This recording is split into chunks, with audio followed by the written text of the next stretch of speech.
Assalamualaikum warahmatullahi wabarakatuh. Di pertemuan ketiga masih bersama saya Bu Ervina Nur Afifah di pelajaran komputer dan jaringan dasar. Pertemuan ketiga ini kita menerangkan tentang menerapkan konfigurasi BIOS pada komputer. Sebelum kita mempelajari ini, kita harus tahu dulu kaidah yang akan kita pelajari pada pertemuan hari ini. 3.4 dan 4.4. 3.4 adalah menerapkan konfigurasi BIOS pada komputer. 4.4 melakukan setting BIOS. Indikatornya adalah menjelaskan komponen BIOS, menentukan konfigurasi BIOS sesuai dengan kebutuhan. Itu adalah indikator 3.4. Kalau 4.4 adalah yang pertama melakukan konfigurasi BIOS sebagai persyaratan penginstalasian sistem operasi. Yang kedua, melakukan pengujian hasil konfigurasi BIOS. Yang ketiga, membuat laporan hasil konfigurasi BIOS. Seperti indikatornya. Nah, BIOS itu adalah kepanjangan dari Basic Input Output System. Sebelum kita mempelajari, kita harus tahu dulu apa sih BIOS itu. BIOS adalah deretan program komputer yang digunakan untuk mengatur jalannya fungsi hardware pada sebuah komputer. Berbeda BIOS dengan program komputer yang lainnya adalah terletak di bagian penyimpanan. Jika umumnya program suatu komputer disimpan di suatu disk penyimpanan, maka BIOS disimpan pada suatu perangkat keras yang berupa memori flash yang disebut CMOS, atau biasanya itu berada di prosesor.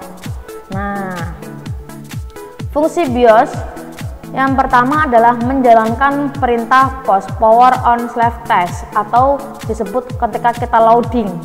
Yang kedua, mengenali hardware yang terpasang di PC. Jadi apapun yang terdapat di PC kita itu bisa terdeteksi di BIOS.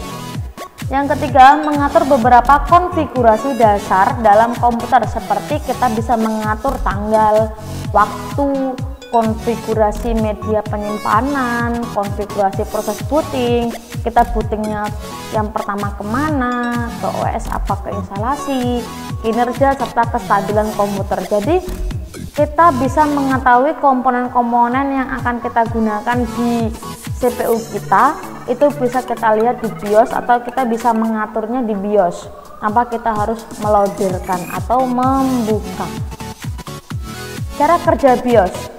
Cara kerja BIOS ialah dimulai dari proses instalasi, di mana dalam proses tersebut kita bisa melihat jumlah memori yang terinstal, jenis dari harddisk kita kapasitasnya berapa, terus BIOS akan kapasitasnya apa, maksudnya BIOS harddisknya itu merek apa.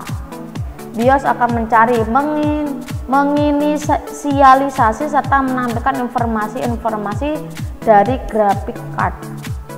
Lalu kemudian akan mengecek device ROM lain seperti harddisk. Selanjutnya melakukan pengetesan RAM, yaitu memory count up test. Setelah semua tes komponen-komponen telah berhasil dilakukan, selanjutnya BIOS kemudian akan mencari lokasi booting device atau OS, sistem operasi. Nah, cara masuk BIOS itu ada yang pertama F2, Dell, F10, F12, tergantung dari tipe BIOSnya. Karena ada beberapa macam tipe BIOS yang ada di yang kita gunakan di CPU. Jadi cara masuknya ke BIOS itu macam-macam. Cara masuk ke sistem BIOS, setiap pengaturan BIOS menghasilkan BIOS yang berbeda-beda, maka kunci sempulan dari setiap BIOS juga berlainan. Tekan salah satu tombol keyboard, yaitu F2, F1, F8, F12, F12, ESC, dan Del saat pertama kali masuk ke BIOS.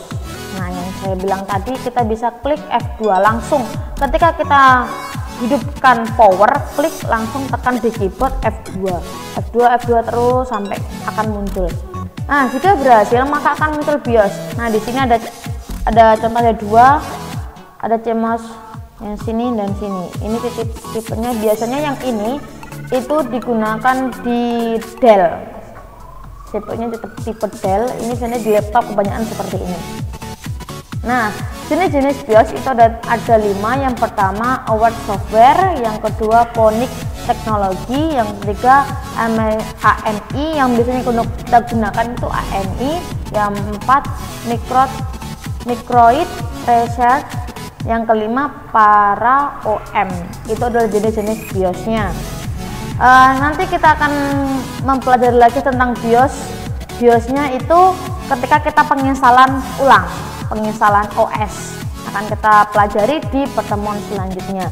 Nah, sampai sini jangan lupa nanti akan ada soal-soal atau latihan-latihan yang kalian kerjakan. Jangan lupa jamnya jangan sampai telat, dan jangan lupa like-nya untuk absen, sama komen, subscribe SMK Mambaul Ulum Lancar. Terima kasih. Wassalamualaikum warahmatullahi wabarakatuh.